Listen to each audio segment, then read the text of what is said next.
The rain came down hard.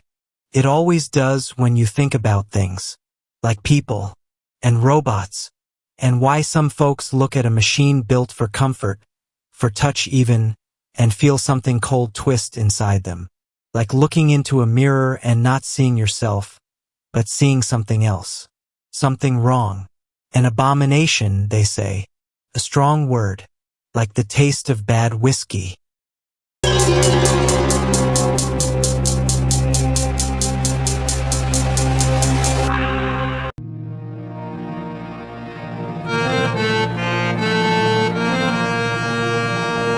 Before we proceed, let me tell you one thing.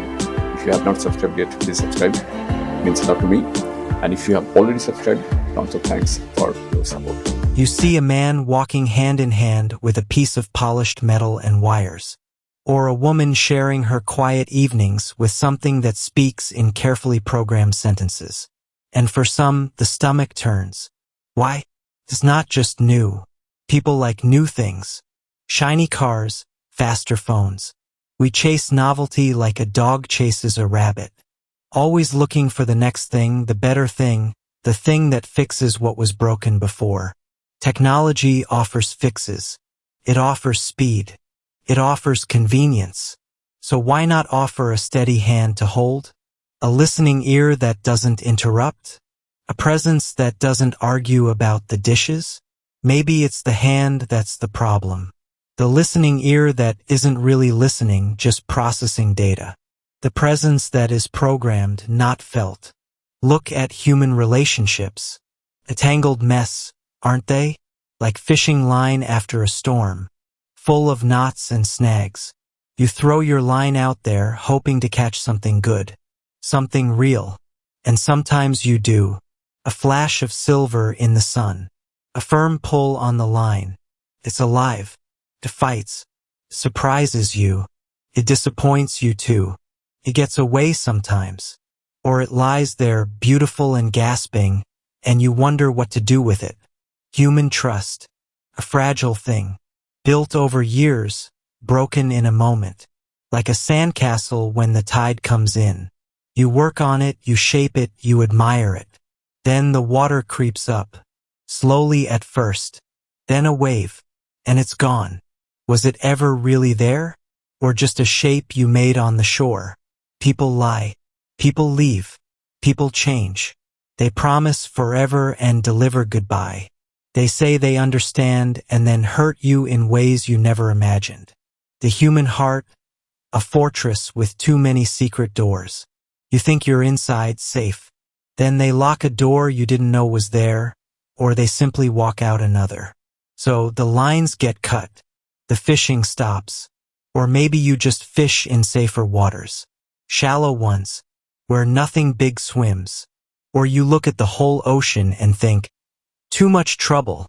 That's where the machines come in. They don't lie. Not in the human way anyway. They malfunction, perhaps. They break down. But they don't betray. They don't wake up one morning and decide they don't love you anymore. They don't leave their socks on the floor unless you program them to. They are predictable.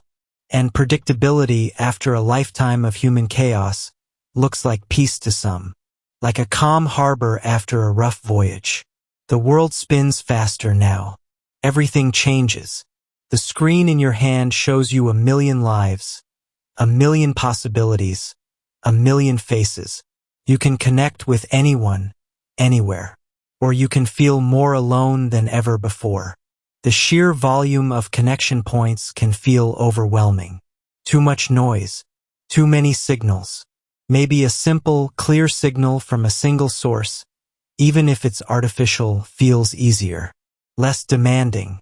Less likely to short-circuit your own overloaded system. Novelty. We crave it. The new phone, the new app, the new experience. Robot companions are the ultimate novelty. They were science fiction. Now they are here, rolling around our floors, sitting in our chairs, talking, responding. It's the cutting edge, the next frontier. And some people want to be on the frontier.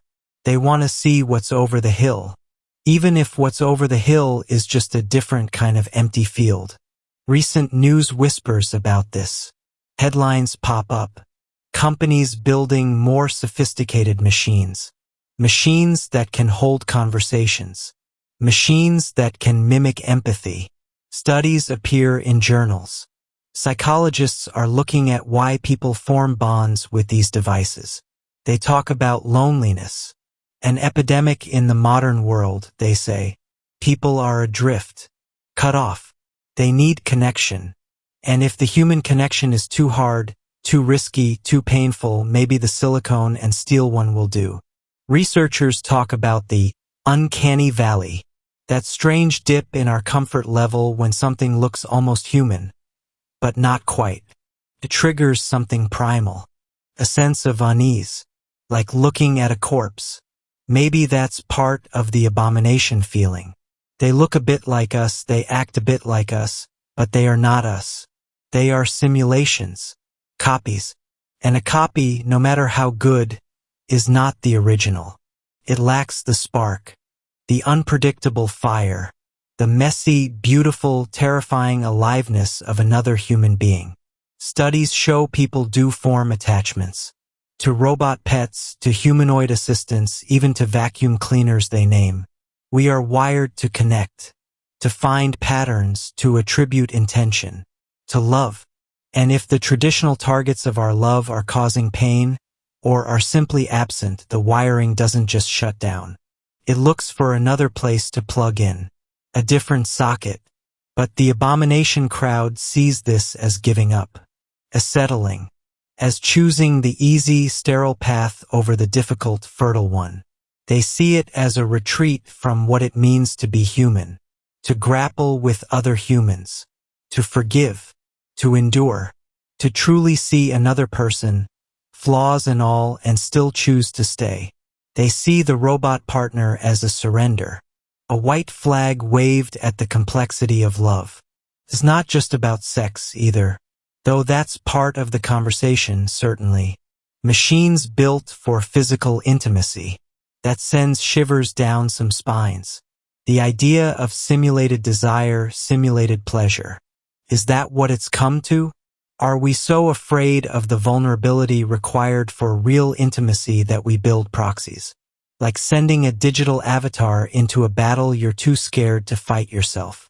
Some researchers are exploring the ethical minefield. What happens when people prefer machines to people? Does society fray further? Does empathy wither?